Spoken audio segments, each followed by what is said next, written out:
Well, thank you for the introduction. Where did Linda go? Hope she's back. She's doing the coffee. She's doing the coffee cookie. Today I kind of want to talk to you all a little bit about what oral history is, what it isn't. I can't necessarily fully double dip into talking to you all about how to do oral history because we're going to be doing that as part of the Book to Action program with the libraries in April.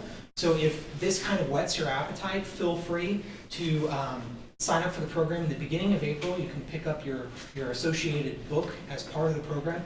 We have Jan Cook, one of the librarians here. Afterwards, you can come talk to her, and she'll give you all the information. So consider this an appetizer for what you can get more fully in April.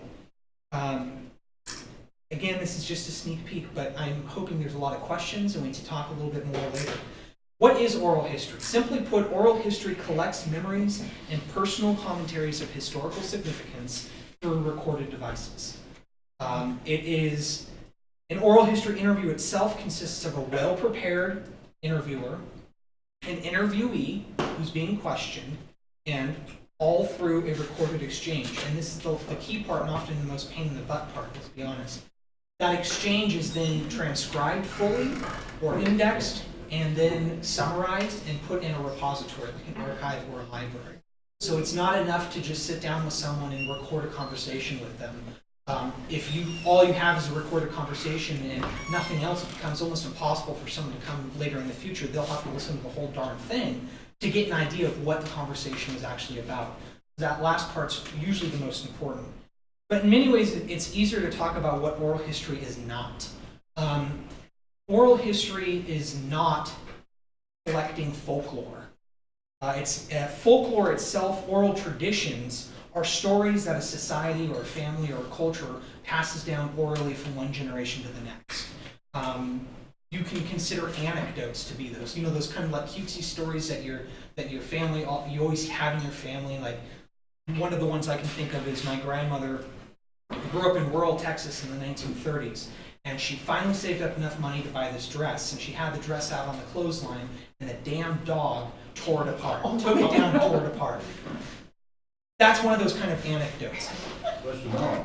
What was the anecdote? Dog meat is tasty. Dog meat is tasty is the moral of the story. Why do you say this is not a part of oral history? It is not the goal of oral history. Oh, it's not the goal. It's a part of oral history. Collecting the anecdotes and the cute stories is a goal of a part of oral history. The reason why it's not a goal, and I'll take that same story as an example.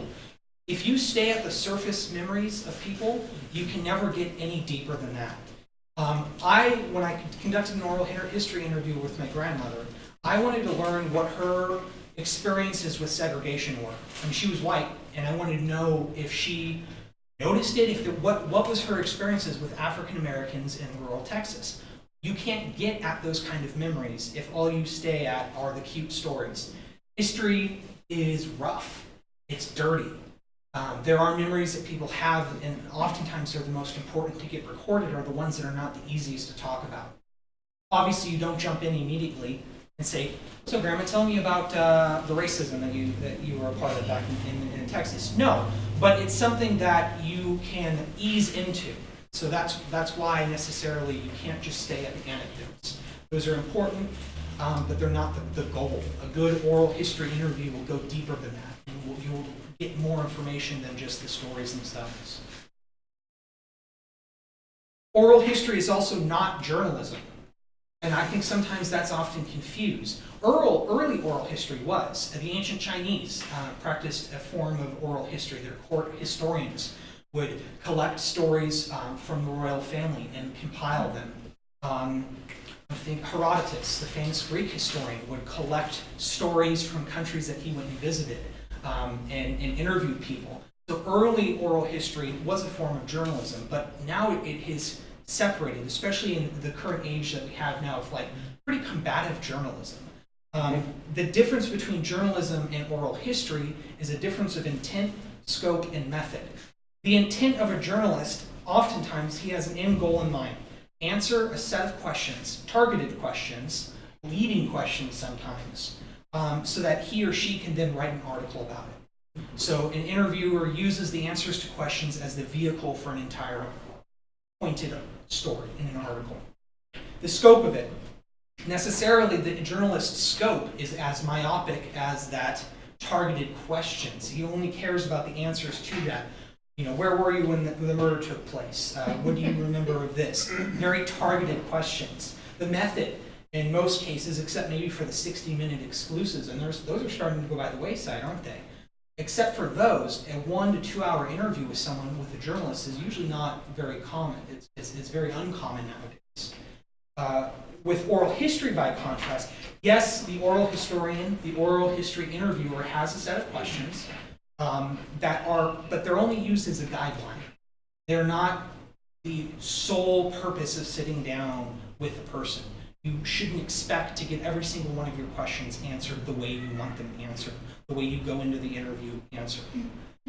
The scope, again, it's just as panoramic oftentimes. There's a form of oral history called biographical oral history, where you can sit down with someone over the course of several sessions and actually get an oral history of their entire life. So it is much broader in some cases than journalism often is. And the method is necessarily different. Whereas the journalist usually wants to get away from the kind of ad hoc conversation that would come up anytime you talk with someone, the oral historian loves that. Yes, you'd like to stay on topic, but you let the person talk. If there's a story that they get on, a path that they get on that's somewhat related to what you want to talk about, let them go. I mean, it's not a dialogue. It is a one-way conversation. And the most of your interview shouldn't be you pointedly asking questions. Most of the interview should be the person talking. When someone talks, the more they talk, the more things they remember, right? And that's something that is very different between journalism and oral history. So those intent, scope, and method, they are broader. It's a less combative system. So don't go into an oral history interview with the intent to answer very specific questions about specific historical events. Those are oftentimes the things that people can't remember. Someone was interviewing for the Holocaust Project, and they were interviewing this older lady who was a young woman in Germany during World War II. And one of the questions that was asked is, do you know who the mayor was of the town in 1930? Yeah. And of course, no, she couldn't remember that.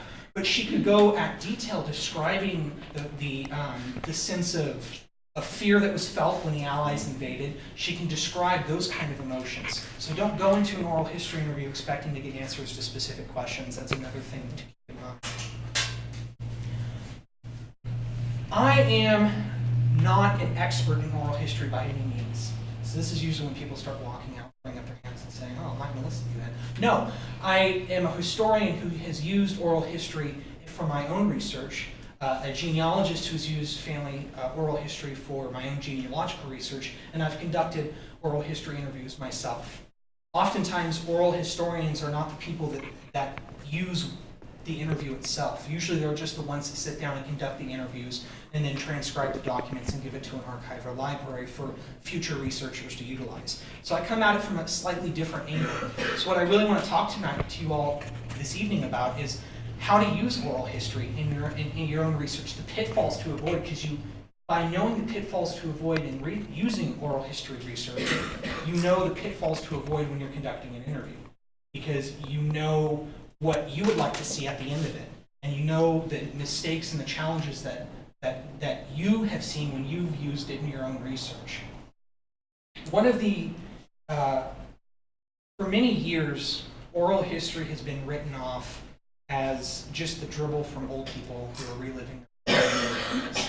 That's one of the biggest critiques, and that's been one of the biggest critiques throughout the 20th century. Oral history has been around for thousands of years, and has been used throughout the 20th century. And the academic or the established historical community often says, well, it's just a bunch of people's reliving their glory days. And you do get some of that. That's the anecdotes that I talked about. But if you do conduct an oral history interview properly, you can really get at some memories that the individuals who are being interviewed don't think are important, but are just hugely important. The historian James McGregor Burns was hired by the government to conduct oral history interviews with soldiers during World War II. And I like what his view of it. He says, yeah, we got some bogus information. Like, you couldn't expect the soldiers to remember how many rounds of ammunition they fired at any one battle. They were either grossly over-exaggerated or grossly under-exaggerated. But there was some information that you wouldn't have ordinarily been able to get, like the frequency of friendly fire incidents. And that was only something through oral history interviews with the soldiers themselves that it came out. It's not something that is found on the official reports or anything like that. And he concluded by saying, such interviews were a most valuable contribution to military history. But, and this is a caveat that I hope you all walk away tonight with, but only if used in careful conjunction with more conventional sources, like documents and enemy records. The value of oral history is that it can reveal untold aspects of an event. It can reveal things like instances of friendly fire at a battle. But it is not the God's last word. You cannot take oral history interviews as being the God's honest truth. And I know that goes against our immediate sense because these people live this. Like, how can we not take what they're saying as being, at least if we're talking about a hierarchy of authority, certainly they should be near the top. The problem with that is the fallibility of human memory. Memory is a tricky thing. And see, everyone in here knows exactly what I'm 25 and I have a problem with memorizing some things. So I know that's bad, doesn't bode well for when I'm 60, but there it is. How people remember things has been studied throughout the 20th century by psychology, not even by oral historians, by doctors. They want to know how memory works. And they found two key things I want to hit home today. I mean, they found a lot, obviously, but one of them, how someone remembers a given event depends heavily on what followed that event. For instance, I'm going to do a sport analogy here, and I usually don't do this, but how a wide receiver remembers a single completed touchdown pass in any given playoff game will depend heavily on if they won that game and if they then went on to win the Super Bowl. If they go on to win the Super Bowl, he'll probably remember that completed touchdown pass as his role in getting his team to win the Super Bowl. If they don't, he might not even remember it. It'll just be one more vaguely defined statistics that's added to his career stats, right? That is a kind of an exaggerated example, but it holds true.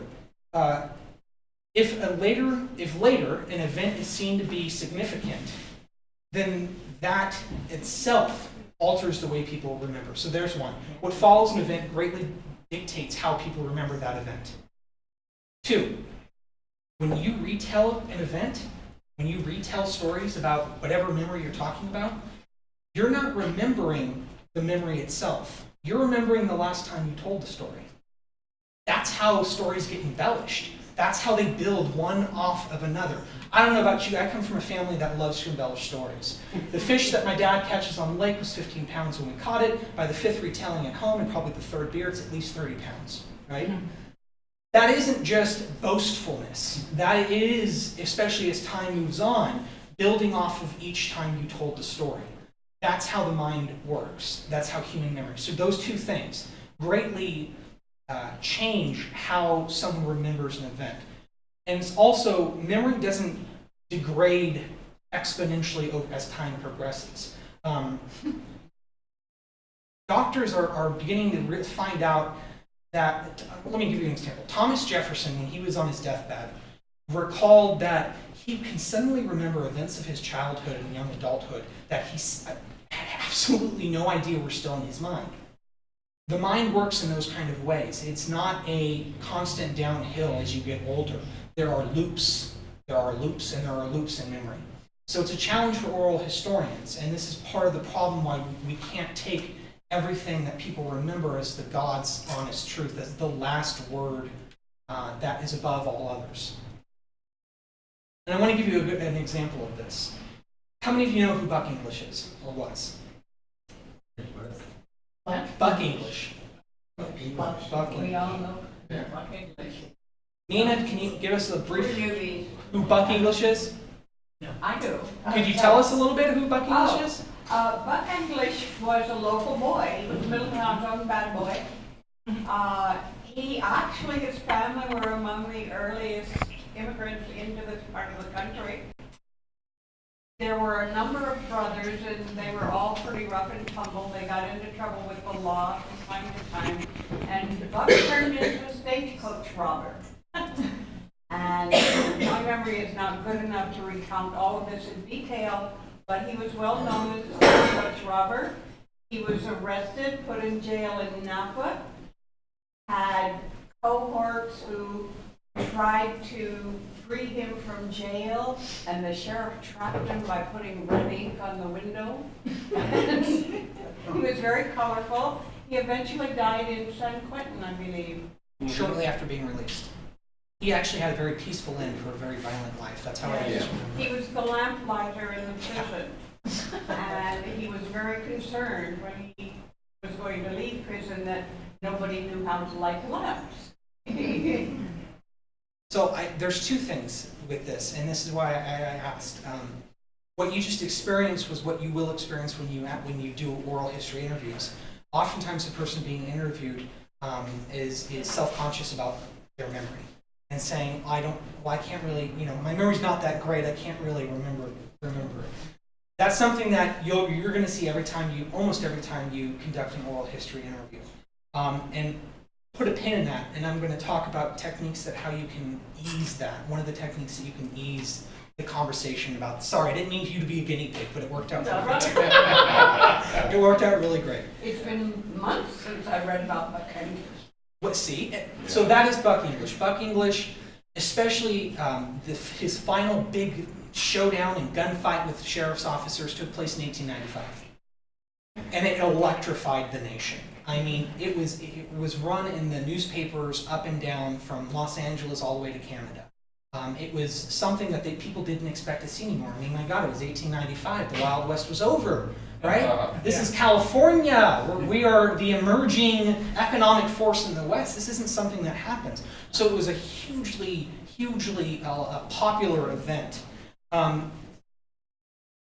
If we were to take a closer look at the story of Buck English and look at the sources of information that we have on his career as a criminal, we see something really interesting. And what we see is that most of the sources that we have on him come from some form of oral history.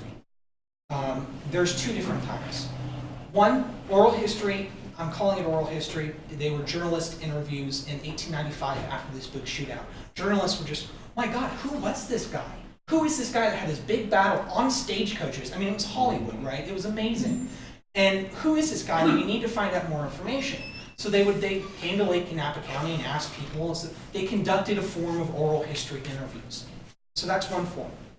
Then in the late 1940s and early 1950s, Henry Malden, the first county historian, who actually was an oral historian more than anything else. He went around and conducted interviews with local residents. He conducted some interviews with some old-timers that either were young children at the time that Buck English was around or whose parents were adults at the time. So those are the two sources, major sources of information that we have on Buck English. The newspaper articles written in 1895 and the next few years after that, and then oral history interviews that were conducted in the 40s and 50s. When you take a close look at these oral histories, you see the same pitfalls that I just talked about, those two pitfalls. That an event that happens afterwards greatly affects how people remember it, and also the retelling of a story has a way of building upon it. Let's take the first one. What happens afterwards can change the way people remember an event. That shootout, I can't overstate this enough, how much this was a fascination for the public. One of the individuals that partook in the last shootout was a district attorney, a young man from Napa County. He, in a few years, would later go on to win a seat in the state assembly, largely due to his popularity derived from his role in capturing Buck English. Buck English was released 17 years into his life sentence because he had a fan base of people. I mean, it's creepy, really. People were writing letters to the governor asking for this man's release because they grew up on stories of Buck English. So it was a hugely amazing event for people. That giant shootout itself, I would contend, necessarily altered the way people remembered his early career of crime. In the newspaper articles, dates are mixed up, people are transposed. entire crimes are invented that are not even on any kind of official record. This man, in one instance, there's a newspaper article from 1894, and they list Buck English as being one of the people in a stagecoach crash that happened, and he was listed as one of the people that were injured. Buck English was in a prison in Oregon at the time. So these are the kind of things that, I mean, he was the boogeyman, if you will. This big shootout altered the way people remembered who he was. That's one. Let's look at Henry Malden's stories, his oral histories. Again, these weren't people that were alive at the time. These were people who grew up on stories about Buck English that were told to them by their parents. And wouldn't you believe it, but every single person Henry Malden interviewed swore that his or her parents were somehow directly involved at one point in the robber's career. Of course, right? Notoriety. Of course. People love to, and it's human nature to exaggerate your role in important historic events, right? It is just human nature. One man swears that his father was hiding in the bushes when Buck English ran by, running from the police officers, and he saw Buck English spray red pepper behind him, which gave the bloodhounds hell, and he was able to get away. These are the kind of stories that went down from generation to generation to generation. Another one, some people cite all the time. The superintendent of the Great Western Mine, Andrew Rocca, in large measure has been held up as the good guy versus Buck English's bad guy, as his arch nemesis, largely because his daughter, Mrs. Goss, would go on to write histories about these events in the 1950s. The reality is, if we were to look at the reality of the image that we see with the oral histories that present Buck English as this kind of outlaw that ravished the Lake County countryside for 20 years and finally was caught in this big blowout with police officers, is a little less than that. We have other historical documents, thankfully. We recently, at the museum, came across, and it's going to be one of the focuses of our new exhibit coming in April on the history of crime and punishment in Lake County in the Courthouse Museum, a series of court documents that detail and allow us to put together and put a timeline together of Buck English's early criminal career in Lake County.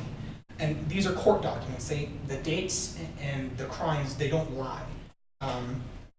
Diaries and other sources sometimes tend to, and yes, there could be errors in them, but when you have 50 documents, it kind of gives you a good timeline. What we have is that Buck English's early criminal career, as we know it, began in 1876, in June of 1876, when he shot a man named John Good. An article that ran in the Lower Lake newspaper at the time, actually written by Buck English's brother, so take that with a grain of salt, says that it was self-defense, that it was a duel. We don't have the court documents that tell us what happened with that case. I believe it was overturned because he never went to jail for anything like this. I believe that, in fact, the grand jury did find that it was a case of self-defense. But from his time in June of 1876 until the fall of 1877, he was continuously in jail or prison for two other crimes that he committed: stealing 2 hogs and then stealing a steer, which he committed 3 months after being on bail for shooting John Good. So for a year, he was in jail or prison. His case went all the way to the state Supreme Court. We have the Supreme Court records in the museum. And those 2 cases were overthrown because they found that there was some sketchy doings that the DA and the judge did. They didn't follow proper procedure. The case was thrown out. So he was back on a free man at the end of 1877. Didn't last long, because in January of 1878, he was arrested for robbing a gentleman on the way down from Middletown to return in some taxes to the Napa County officials. Robbed him of $150. That crime sent him to San Quentin until 1882. Okay, so let's evaluate this. From at least the very beginning of his criminal career as we know it, and I'm saying as we know it because it's very possible the man did stuff that he wasn't caught for, June of 1876 to being sent to San Quentin in 1878. He maybe had 8 months of freedom. And these weren't 8 consecutive months, they were kind of split up here and there. Andrew Rocca became the superintendent of the Great Western Mine, and at the same time that Buck Inglis was shooting John Good in the middle of the street in Middletown. The stories that are told about this, about Andrew Rocca getting evidence to put Buck English into prison are not borne out in any other form of evidence, any court records, anything of the sort, beyond the stories that he told his daughter, who then related them to people. Buck English briefly returned to Lake County in 1882 for a few months. Then he left for Canada. He didn't return to Lake County ever again. He returned to California 1 week before his big gun battle with cops. And we know this because of prison records in Oregon.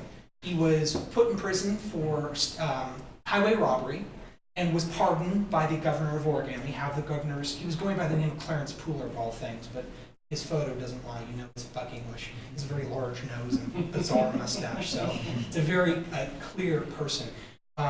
And he was pardoned in October of 1894. We know, because what followed in the investigation after his big shootout, that he didn't get into California until the beginning of May 1895 on a steamer from Portland, Oregon. And then on May 7th, he robbed a stagecoach on the St. Helena toll road. And then a day or two later, had the big blowout with police officers. So the notion that he was gave hell to the countryside of Lake County for 20 years isn't accurate. The fact that the man, in the course of 10 months of being, or 8 months of being free, did 4 crimes, that's pretty darn impressive. I mean, the man certainly had he was a criminal. There's no doubt about it. And he was very damn persistent. There's no doubt about that as well, right? But this is what I mean by the pitfalls of taking oral history accounts at face value. Like the historian McGregor said, they bring to light interesting and useful information, but only if used in conjunction with other sources. And that's the case with every historical source. We need to be able to kind of mix them together and figure it out from there. This doesn't invalidate oral history. Okay, there's a caveat, and that's the caveat. To be a little bit careful with what you hear and what you read. And that brings me into some tips that I'd like to give to you all as like a kind of an appetizer for the workshop coming up. And this is where you can take the pen that we talked about here. The most important thing, the most vital thing that makes an oral history interview successful is a well-prepared interview. You need to know your topic like the back of your hand. You need to have it down pat.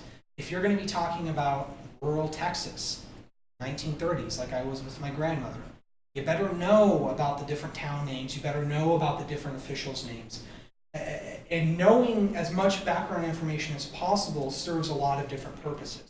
One of them, with Nina, for instance, is that it allows you to move the conversation along. If they can't remember someone's name, it's frequent that they'll get bogged down, like the lady couldn't remember the mayor's name of the German town, and it bogged down the entire interview. Had the interviewer been able to supply that name and move the conversation along, then you're aiding in the person's memory, because it doesn't matter the specific things that they're able to remember. You want to know about the stories and you want to know the deeper memories, not just the dates and the people. So that's one way that it helps. Knowing your background information also gives you the tools and the ability to challenge the interview. Linda Shopes, who is an oral historian, she conducted interviews with people as part of the Baltimore Neighborhood Heritage Project. She once said, and I'm going to quote this, quote, "So many people want to do oral histories in well-intentioned but extremely naive ways, to get the interesting stories, to get the anecdotes, to get the colorful stories, to get the cute things. People don't want to confront the fact that history is not a happy little stories of days gone by," end quote. Like I said, anecdotes have their place.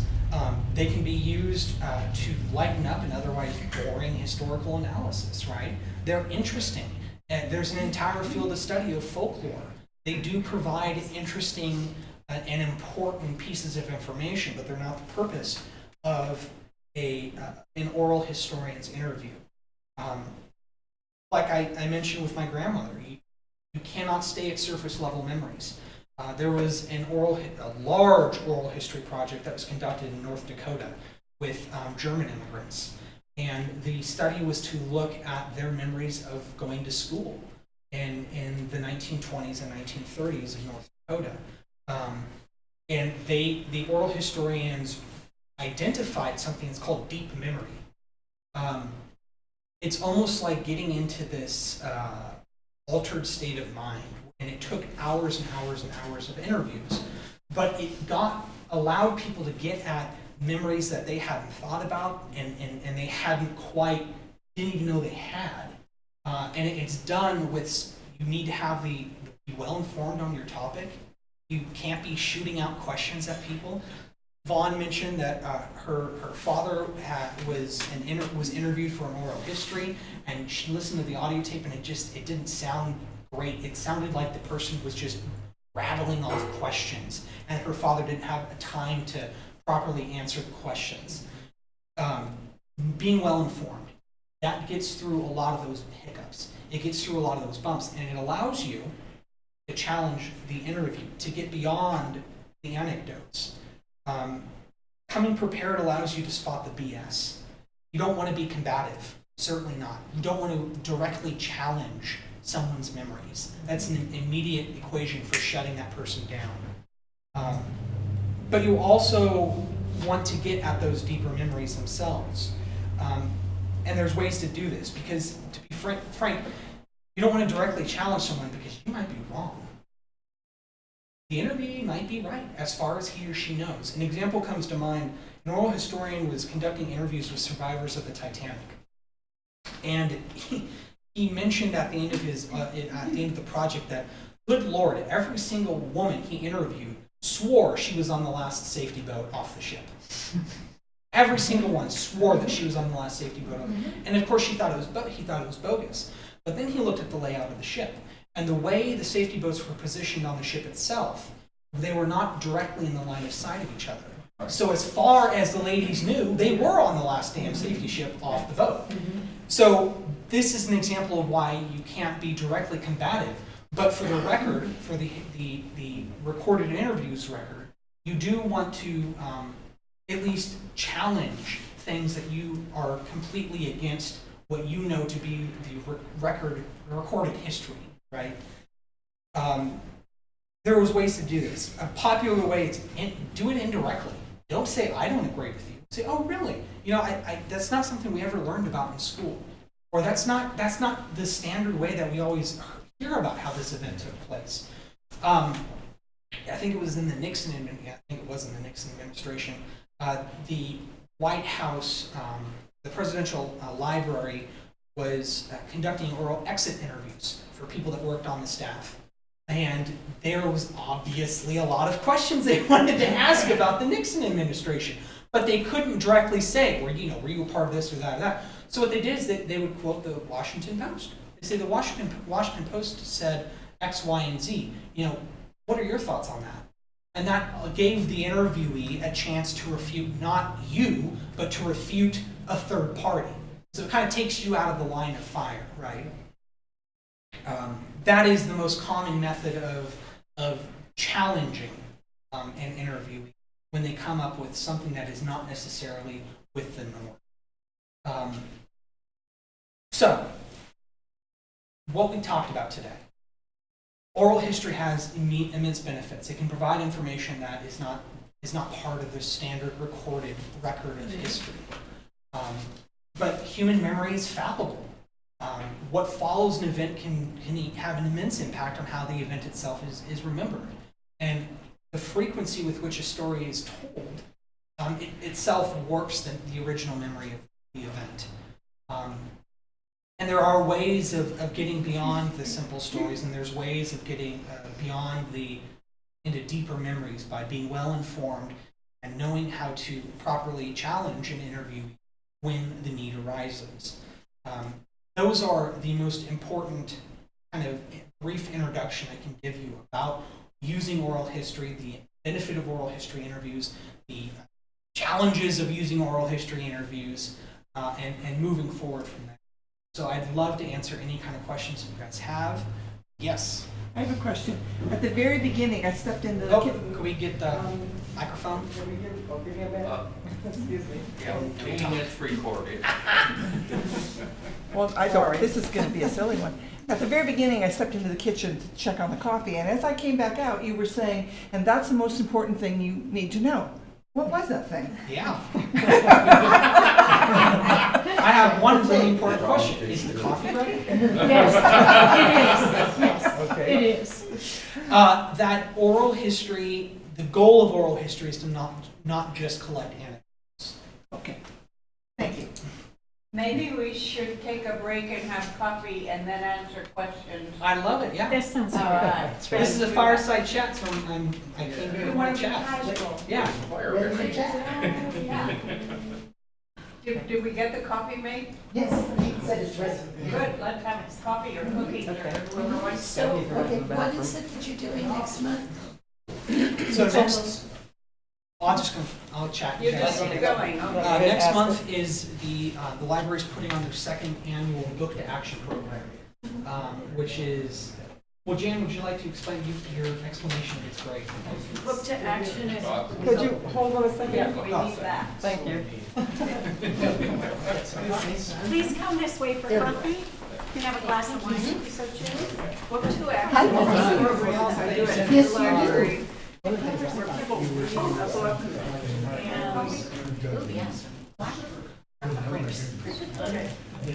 Book to action is where we put out a book for people to take a copy of the book, serve with the book, and perform some sort of action. And it's an absolute pain. And this is the book that we're But using that's this something year. that, without doing that, it becomes next to useless because the whole purpose of conducting. We can't hear her if you. Oh, you can be quiet for a second. I'm sorry. I thought we were chatting. The library has about 200 copies of this book. People will be able to take the copies for themselves and learn how to do oral history and get involved in conducting oral history interviews. Thank you.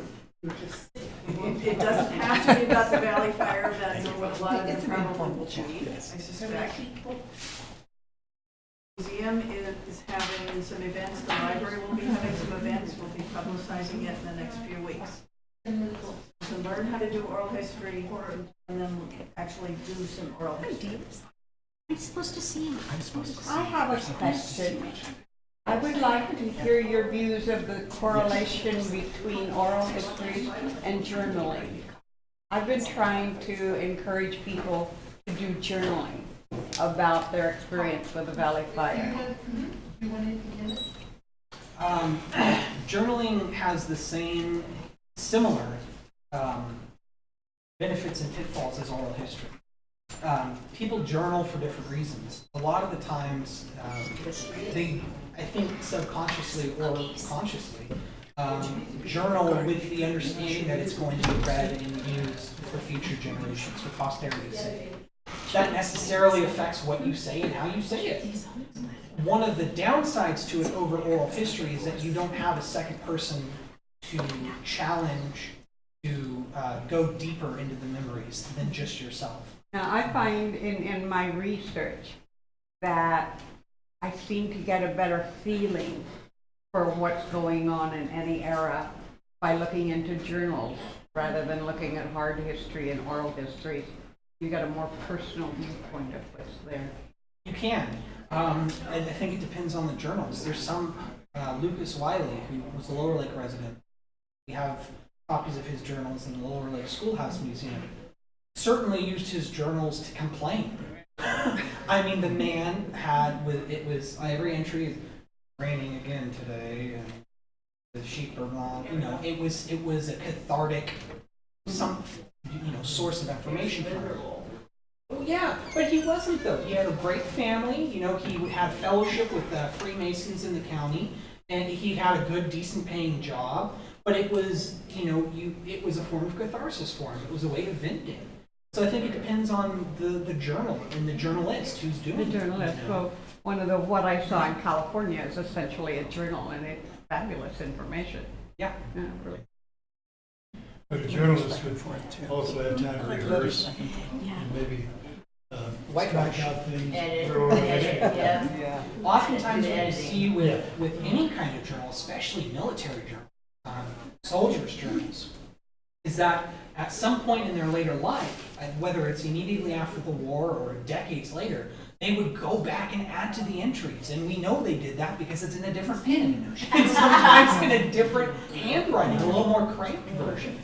Friend of a cat. There's also a tradition of journals as to be used as official and then published.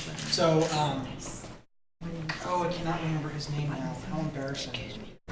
He was the first gentleman to explore the Colorado River fully, raft down from, or not the Colorado, the Colorado, raft down from Colorado all the way through the Grand Canyon. Powell, thank you. He kept a journal of his journeys with the sole intent of then publishing them as a book later. So I think, where's she going? Yeah. So I think journals are interesting, but it depends on what the purpose of them is. They do provide really interesting information. Have some coffee or a glass of wine? There's coffee, wine, cookies, excuse me, just so you know. Is the goal for the workshop specifically to record oral histories of the Valley Fire? So there's kind of, I think, two different purposes. The Book to Action program encourages people to act on things that they're learning.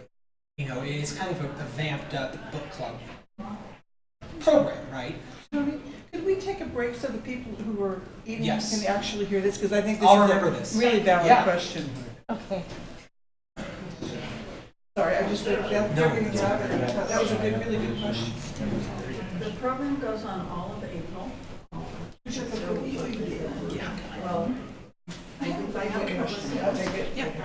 I have a neighbor who's old and I don't have a certain blues thing from my I hope I turned it off right. Yeah, she shut it off. She knows about papers like two people, two guys who radio station. Hey, Fred. I want to sign up to get our. I don't know, Jen. I don't know. I just want to know what she knows. But we will have things That's not out. going to be oral history. That's There will going to be be different.